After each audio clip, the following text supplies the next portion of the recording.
mandado as coisas, eu me escolhi ficar com eles, orar por eles e louvar junto com eles. Sabe, meu irmão, não existe coisa melhor. É de que quando você entrar dentro da igreja e ver jovem louvando o nome do Senhor. Devemos, domingo passado, uma pedrada tão grande de um ancião da igreja que eu fiquei até um pouco triste com aquilo. Porque quando ele chegou na igreja, abriu a igreja, quando ele levantou ali a porta para entrar para dentro, tinha jovens já adorando o nome do Senhor. Não precisava falar daquela forma. Mas nós agradecemos a Deus por tudo, meus irmãos. Porque quando vem as pedradas, a venda vem junto à vitória. Vem junto, meus queridos irmãos, a vitória do Senhor. É por isso que nós estamos aqui nessa noite para adorar o nome do Senhor. Lá no céu nós vamos cantar todos juntos. Santo, santo, santo é o Senhor dos exércitos. Conjunto propósito, conjunto daqui, local, nós vamos estar ali juntos, adorando o nome santo do Senhor. Notas e acordes que nós jamais poderíamos imaginar. Sabe, irmão Gabriel, aquele acorde que você faz com perfeição. Você vai chegar lá no céu e você vai ver acorde ainda mais perfeito. Quem sabe nós vamos até aprender com os anjos esses acordes, ainda mais perfeitos, ainda mais bonitos. Meus queridos irmãos, Isaías teve o privilégio de contemplar a glória do Senhor. Isaías teve o privilégio de ver a face do Senhor. Os serafins que voavam em cima do trono do Senhor dizia: Santo, Santo, Santo é o Senhor dos exércitos, e toda a terra está cheia da sua glória. Eu quero que você nessa noite, você já está, mas até o decorrer do final desse trabalho, enquanto o culto está continuando, entronize nesse trono. Entra no átrio do Senhor, entra, sabe, no santíssimo lugar, sinta a presença do Senhor nesse lugar.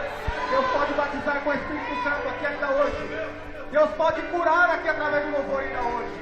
Louvado seja o nome do Senhor para sempre. Aleluia. Louvado seja o teu nome. Glória a Deus. Glória a Deus. Vai escolher o Senhor.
situações, acima de tudo que você tem nessa terra, nesse mundo.